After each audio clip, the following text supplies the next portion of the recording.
نعمان خان سوال کرتے ہیں، ایک حدیث انہوں نے درج کی ہے صحیح بخاری کی کہ اللہ کے نبی صلی اللہ علیہ وسلم مکہ میں فتح مکہ کے موقع پر 19 دن ٹھہرے اور برابر قصر کرتے رہے.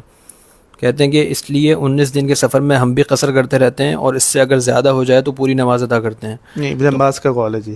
ہاں، قصر نماز کی مدت کے حوالے سے یہ حدیث ہے، اس کے بارے میں تفصیل سے وضاحت کر دیں. اس کی میں نے پہلے اس کا جواب تو دیا ہے، مرتبہ دیا، لیکن گزشتہ مرتبہ اس کا جواب دیا تھا کہ اللہ کے رسول صلی اللہ علیہ وسلم نے سفر ہی 19 دن کا کیا تھا. وہ ٹھیک ہے، اگر وہ ایسا ہوتا کہ آپ نے سفر 25 دن کا کیا ہے اور سفر کے 25 دنوں میں سے آپ نے 19 دن قصر کیا اور باقی کے 6 دنوں میں آپ نے پوری نماز پڑھی تو بات درست ہے پھر تو. لیکن جب میرا سفر ہی 19 دن کا ہے تو ظاہری بات ہے میں قصر بھی 19 دن ہی کروں گا. تو اس جو ابن عباس رضی اللہ تعالیٰ عنہ نے اس سے اخذ کیا انہوں نے پھر اس سے رجوع کر لیا. وہ ایسے کیونکہ وہ خود بھی پھر قصر کرتے تھے. صحیح، ان کا اپنا بھی قصر جو ہے وہ 19 دن سے زیادہ ثابت ہے. پھر اور دوسرے صحابہ کرام ہیں، حذیفہ رضی اللہ عنہ، ابن عمر رضی اللہ عنہ، یہ آذربائیجان میں پھنس گئے تھے.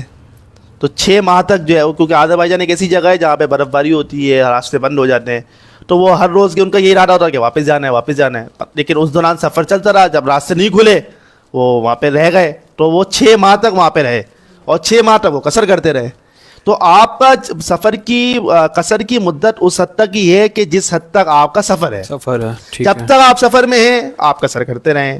جب کبھی آپ سفر سے حضر میں آ گئے آپ کا قصر ختم ہو گیا. اب اس میں ایک وضاحت جو میں پہلے بھی کر چکا ہوں دوبارہ کر رہا ہوں، یہ لوگ جو سفر پہ جاتے ہیں مطلب ملک سے باہر جاتے ہیں روزی روٹی کے لیے، نوکری کے لیے، تو جب تک ان کی نوکری نہیں لگتی تو وہ اسٹرگل کر رہے ہیں. ابھی ان کا کچھ معلوم نہیں ہے، کوئی ٹھکانہ نہیں ہے، کوئی جاب نہیں ہے، اس وقت تک تو وہ قصر کرے. بات سمجھ آتی ہے کہ ہمارے بہت سے لوگ ہوتے ہیں کہ جن کی نوکری بھی لگ گئی ہے، وہاں پہ رہائش پذیر بھی ہو گئے ہیں، فیملی بھی بلا لی ہے، چلے فیملی نہیں بھی بلائی ہے تب بھی اگر وہ وہاں پہ نوکری ان کی ہو چکی ہے، گھر ہے اور سال سے وہاں پہ رہ رہے ہیں، تو ان کو چاہیے کہ وہ اب حضر میں آ گئے، وہ اس کی پوری نماز پڑھیں. صحیح، جس جگہ پہ ہیں وہ جیسے دبئی ہے، قطر ہے، سعودی ہے، جہاں بھی وہ رہتے ہیں ان کو چاہیے کہ وہ پوری. اب آپ کس بات کے سفر میں ہیں؟ اب آپ کی نوکری وہاں پر ہے، آپ کا روزگار وہاں پر ہے، آپ کی رہائش وہاں پر ہے، منتقل ہو گئے، باقاعدہ آپ وہاں پہ رہ رہے ہیں، تو آپ شفٹ ہو چکے ہیں. تو آپ اس کو کیسے سفر کے اندر گردان رہے اپنے آپ کو؟ آپ کو سفر آپ کا نہ یہ پاکستان اب سفر میں ہوگا آپ کا، وہ بھی حضر کہلائے گا آپ کا، جس جگہ پہ آپ رہتے ہیں وہ بھی حضر کہلائے گا. یہاں آپ کا گھر باہر ظاہر ہے اور وہاں پہ آپ کا وہ ہے، یا تو آپ مکمل وہاں شفٹ ہو گئے ہوں گے تو آپ اگر یہاں پہ آتے ہیں تو آپ سفر کر لیں.